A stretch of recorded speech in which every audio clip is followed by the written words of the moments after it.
السلام عليكم المشاهدين، اش اخباركم؟ كي دايرين؟ لاباس عليكم؟ كي دايرين مع الصحه بخير؟ اللهم صل على سيدنا محمد بقدر حبك فيه، وزدني يا مولاي حبا فيه، وبجاه عندك فرج عني ما انا فيه. الهي لا اسالك رضا القضاء، بل اسالك اللطف فيه، وعلى اله وصحبه وسلم يا ربي. كان صحابي ما كنخدم. السلام عليكم البنات. شوفوا،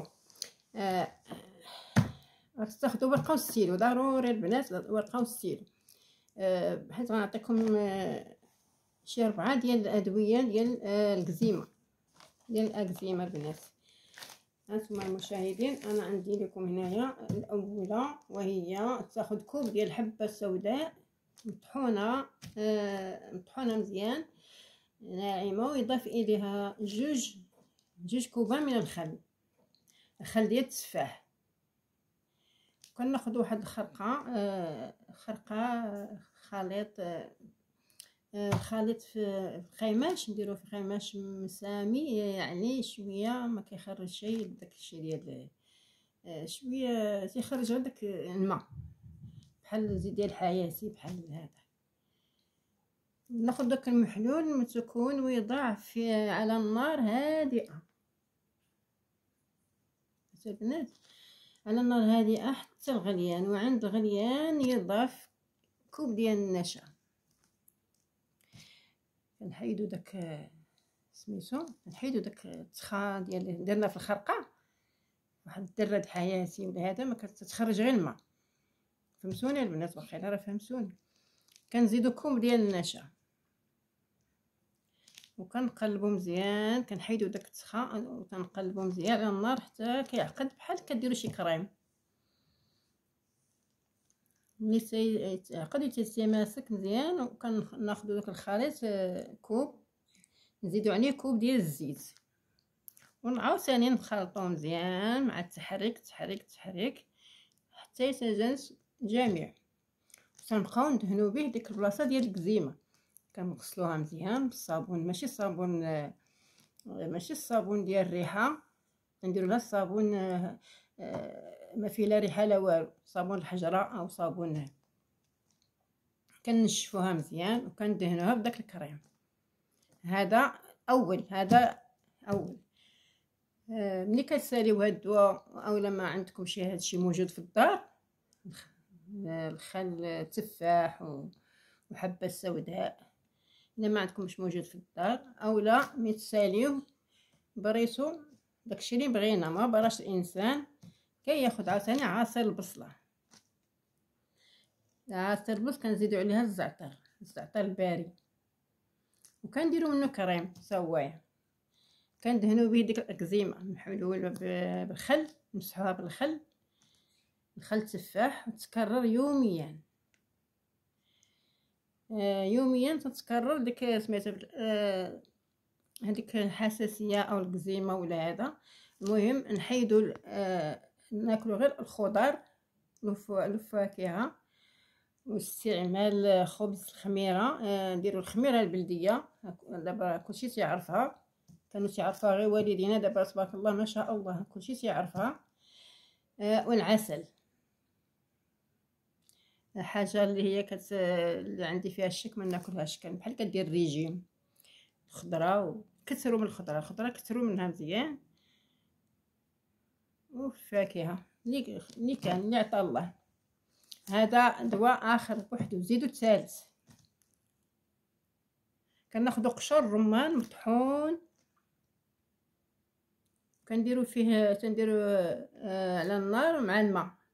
العفص، كتمشي عند العطار كنت نعطيني العفص قليل من الماء، وكنتركوه على النار يطيب شويه، يتخلطوه غير يتمازج داك قشور الرمان مع العفص وشي شويه د الماء، ما تكثروش من الماء، كتخلطوه بحال هكا، كتبقاو دهنوا به الجروح. هذا مزيان الجروح والقروح. هذا غنزيدو عاوتاني، خليو هذا هو. غتاخدو عاوتاني الشبه والكافور والصبر. الصبر عند العطار. وكناخدو الكرات، كناخدو العصير والزيت الزيتون، ونقلبو هادشي بحال هكايا مع الشبه والكافور، ونخلطوه مزيان، وكنديروها للجروح باذن الله تعالى. كيبرى كلشي. باقي لكم خلطه واحده اخرى البنات. ناخدو الشمع ديال العسل مع الزيت الزيتون، نصاوبوه حتى هو كريم. انا ما بغيتش ندير هادشي نخدمو عندكم، نخدمو قدامكم، لانني ما عندي ما ندير به. هادشي علاش انا كزيمه درت لها الحنه وبرات، حتى الحنه راها مزيانه. كان النبي صلى الله عليه وسلم اي حاجه كتجيه في رجليه ولا في راسو ولا كيدير الحنه هي دواء، وهذا حتى هادشي راه دواء. كناخذوا داك الشمع مع الزيت الزيتون، وكنهنوا به الجروح. كناخذوا عاوتاني عصير الثوم، كتغسلي داك الرجلين مزيان، البلاصه اللي فيها الكزيمه اولا الجرح. دابا الجرح عاوتاني الا كان شي جرح ولا هذا كتغسليه، الا كان ملوث ولا هذا كتغسليه مزيان، كتمسحيه مزيان، وكديري له الثوم. كتغسليه بالثوم، بعصير ديال الثوم كتغسلها بسيدي. وكناخذوا هذاك الزيت خروع، ونديرو به حتى هما يتم شفاؤه باذن الله تعالى. حتى هو كان مزيان الزيت خروع، واخا ديري بوحديتو ما كان مشكل. المهم هادو كلهم البنات قيدوهم شفاء بحول الله تعالى. قيدوهم البنات هادو، نديرو منها غير وحده، نتوما غديروش كلشي، واللي جات معاكم بقاو تبعوها صافي. هادشي اللي كاين. الزيت الزيتون هو حتى هو ما كيخطى حتى شي دار. ضروري الا ما عندكش تاخدي واخا قرعه صغيره وخدمي بها، داوي بها راسك، لان هاد الكزيمه راه صعيبه. ونقول لكم الاخوات، حتى اللي كيمشي الحمام كيدخل الحمام وما كيديرش واحد الخريقه ويمسح الجهه الحساسيه، الجهه الحساسه من الماء، راه كيوقع مشاكل. رجال ونساء، حتى رجال. هما شحال من واحد تيمرض بداك المرض ديال البروستاتا، راه اكثريه من التعفنات. الماء واخا يكون نقي كيولي عفونات ملي كيبقى في هذاك، ملي كيبقى في اللحم ديالنا. اي حاجه خليتي فيها الماء كتعفن. كنشفو غير المواعن اللي خليتيها، شوف غير شي كوكوت دابا خلي فيها مسحها سقطرها، خلي فيها شي شويه ديال الماء وخلى واحد يومين، وتشوفي كيفاش تلقاي داك الماء معفن. ديما ندير واحد فيطه المراه ولا الراجل بجوج، حتى الراجل عنده مشكل، ونمسحوا بها بين فخادنا، ونمسحوا بها مزيان. ديما فيما ندخلوا طواليت حنا كنديروا الماء لا الماء. شنو السبب ديالنا حنا ديال الكزيمه اللي كتجينا في الرجلين؟ شنو السبب؟ وهو الماء. صافي الماء هو اللي كيدير لنا الكزيمه، ما كاينش شي حاجه اخرى كدير. عرفتي شنو؟ كنتوضاو وكنخليو الماء هنايا، صافي كنتوضاو وكيبقى داك شويه د الماء، ما كتحترديش ليه البال. ملي كتكون بنادم ما عنده حتى مشكل ما كترديش البال، ولكن مع المده سيولي مرض.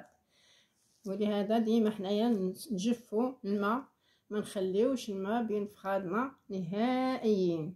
هو السبب الميكروبات، راه السبب ميكروبات هو الماء. واخا نقولوا الماء نقي، الماء هذا راه حقيقه نقي، ولكن راه ملي تيبقى الماء ما بين رجليكم كيولي حاجه اخرى، كيتعفن وتيخمر وتيولي ميكروب. شحال الماء قعد الانسان وكان تيدير هذه القضيه هذه، شحال الماء قعد غادي يمرض وما يعرفش شنو دارو. الله يحفظكم ويحفظنا بحال جميع المسلمين والمسلمات. ما بغيناش لكم شي حاجه خايبه ولا اللي حتى حنايا، لكن الانسان اللي ما كيردش البال راه شحال الماء جلس غادي. هو الانسان ملي تيكون عنده شي حاجه راه ما كيردش البال الحقيقه، ولكن ملي يسمع واحد الحاجه خصو ديما يديرها في بالو، ديما يرد بالو ويحدي راسو، وحتى حاجه ما تجينا. الحمد لله رب العالمين. السلام عليكم، شكرا، جزاكم الله خيرا، تهلاو في راسكم البنات.